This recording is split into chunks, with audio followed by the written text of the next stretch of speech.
Hello everyone and welcome back to the Do Digital YouTube channel. Now, in the spirit of Valentine's Day weekend, I'm going to be sharing the love with you guys. It's been just over a year since I started my YouTube channel and I want to share the tips, tools, tricks and hacks that I've found most helpful during this year on YouTube. Everyone is a beginner when they start and it's not something that you're going to be great at straight away, but there's loads of resources and tips out there to help you make that journey so much easier. So if you're interested in finding out some really cool hacks to make your job as a YouTuber that much simpler, then please keep on watching.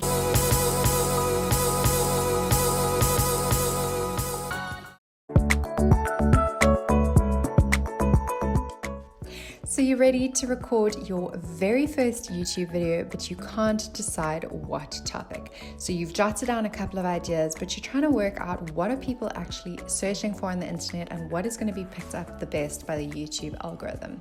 So in this case, I would strongly recommend using something called Google Trends. And this is a website created by Google, which allows you to compare various search terms and you can compare different topics. So let's say that I'm trying to work out whether to make a video on Canva or a video on MailChimp. I would just simply pop in the two search terms against one another and see, gee, MailChimp is actually pales in comparison to Canva, and maybe because it has a higher search interest, it could mean that it's a better topic for me and for my channel. And here you can see that the trend holds true for South Africa as well. So Canva is in fact the more popular search topic. So you don't have to live or die by this, but if you do want to see which has a higher search volume and is likely to be a more popular video, I find that this is one really helpful way to sense check your topics. One of my more recent discoveries has been something called TubeBuddy, which is basically a free plugin for Google Chrome. Here you can see their website, and basically what it allows you to do and what I use it for is to make sure that when you publish a video, you have done everything in your power to make it pop on YouTube. So here you can see on the upload checklist, it basically walks you through each of the steps that help you optimize each video as much as possible, and it'll appear in this bottom right hand corner when you're on your channel. It also allows you to snoop on some of your favorite creators. So if I go on over to Best Dressed's YouTube channel, if you guys don't subscribe to her, she really posts the most amazing quality videos, all about things like thrifting and fashion.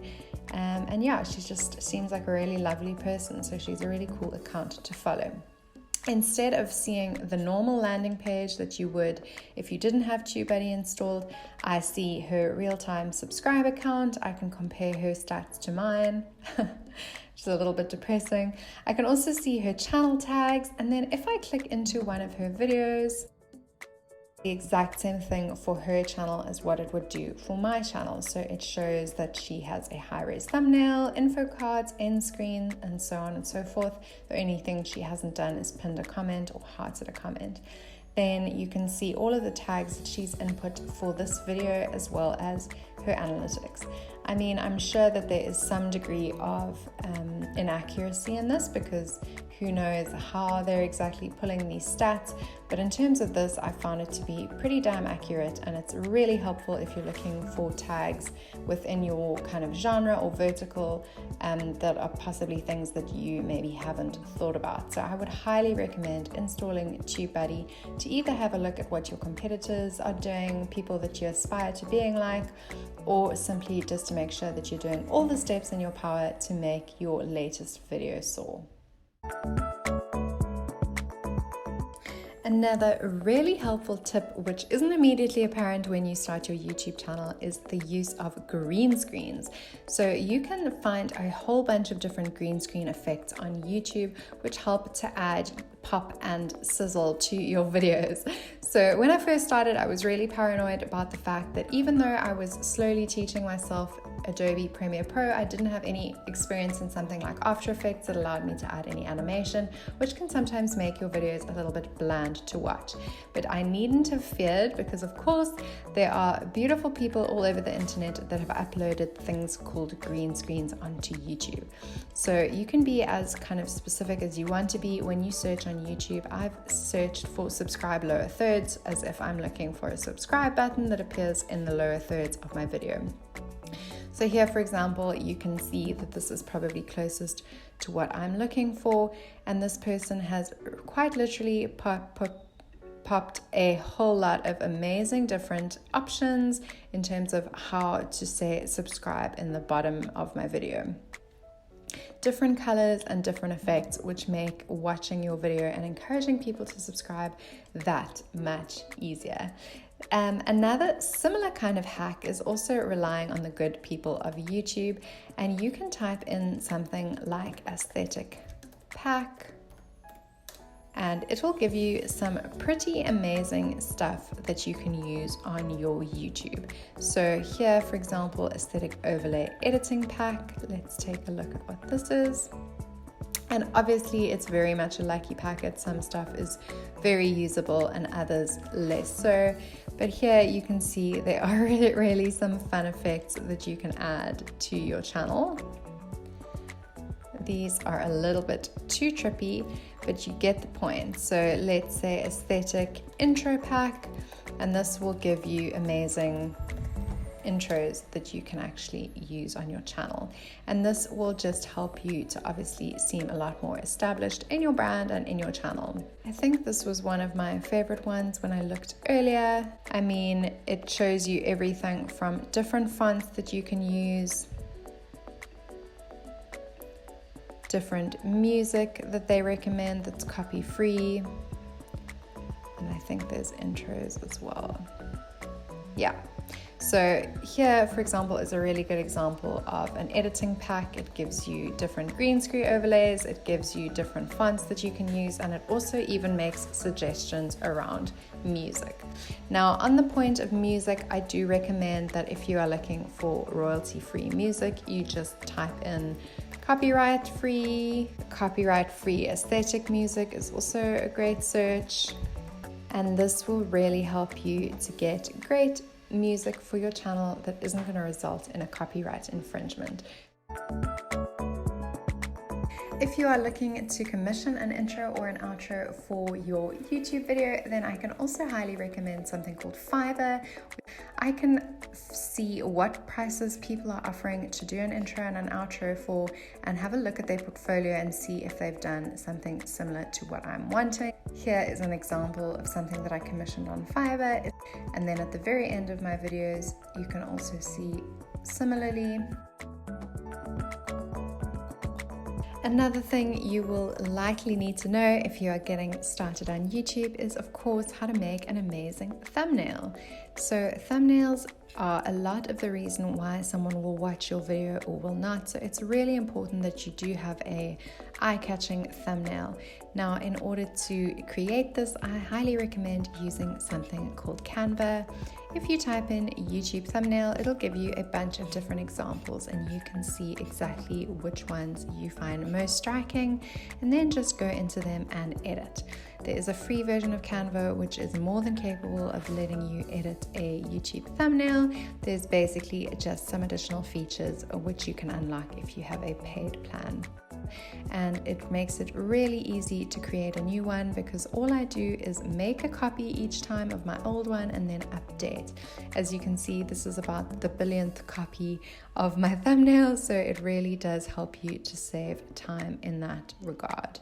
The other thing that you will probably need to do is obviously create some YouTube channel art. That is another easy thing that you can do on Canva.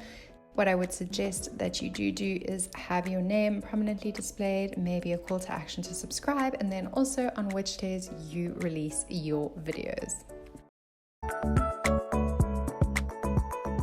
I'm sure by now we all know how important it is to promote our videos on our own platforms. So whether that be Facebook, Instagram, Twitter, or LinkedIn, it's really a great idea in the first 24 hours to release that video on as many platforms as you humanly can to get the watch time up. your likes and your comments going as quickly as possible. But what some people overlook is the use of something like MailChimp, which you can also use to do a send and say, have you watched my latest video? Or what I have found to be super effective, especially in the WhatsApp space, is using Quora. So what I'll do is just hop into Quora.com and I'll search for WhatsApp as a product. I can then see exactly what topics or questions are trending within the theme of WhatsApp. What I'll then do is answer their question in a very kind of succinct and polite way. And then if it's relevant, I can also say, hey, by the way, I actually have a YouTube video that covers a lot of these points. It's one of the main reasons why my initial WhatsApp for Business video got so much traction, is I was clearly one of the first people on Quora posting answers to people's questions and also responding back with the links to my various videos. Have you ever noticed how some Instagram creators will have a scrolling Instagram feed overlaid on top of their YouTube videos and wondered exactly how they did it? It is so straightforward. So on an iPhone, the screen recording functionality that you can use appears when you swipe up, and your bottom left-hand corner there will be a screen recording function which allows you to just screen record, let's say 5 to 10 seconds of you scrolling up in your Instagram. If for whatever reason you don't have that automatically, you just go into your settings, into your control center and say customize controls. Here you will see it says include, and then it gives you the top functionality that it'll include when you swipe up, and you just need to make sure that screen recording is sitting there. If you have an Android, I would recommend using something like A to Z screen recording and do the exact same thing.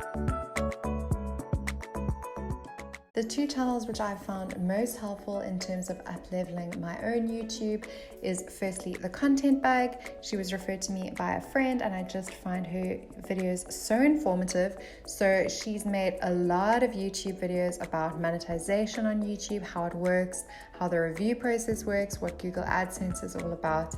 And she also just is incredibly transparent about all of her analytics, how much she gets paid for videos, and even things like brand sponsorships and deals and how those work. The second one that I found super helpful is Shelby Church, and she is just amazing. She's got such a bubbly, fun personality, and her two videos, which I think is so funny, is initially one where she said, this is how much YouTube paid me for my 1 million viewed video, and then a second one which said how much I made from the how much YouTube paid me for a 1 million viewed videos. She shares everything in terms of how much she was paid and her analytics, and she also has a really great videography style as well. And my 10th and final tip is just to get started. So I really think that it's easy to get yourself into a state of analysis paralysis where you compare yourself to other YouTubers and think that you're just never going to get there. It really is all about applying yourself consistently over time and watching yourself grow. And the audience will come. There's always going to be people who resonate with your personality and the kinds of energy that you put out there to the world, and there's other people who simply won't. So there's no point in worrying about what people are going to say about your YouTube video or your YouTube career. It's more about how it makes you feel and how you can build something over time that brings you so much enjoyment, like it has brought me. So sending you guys all the love your way from this Valentine's Day weekend, and I can't wait to see you for our next YouTube video so that we can do digital better.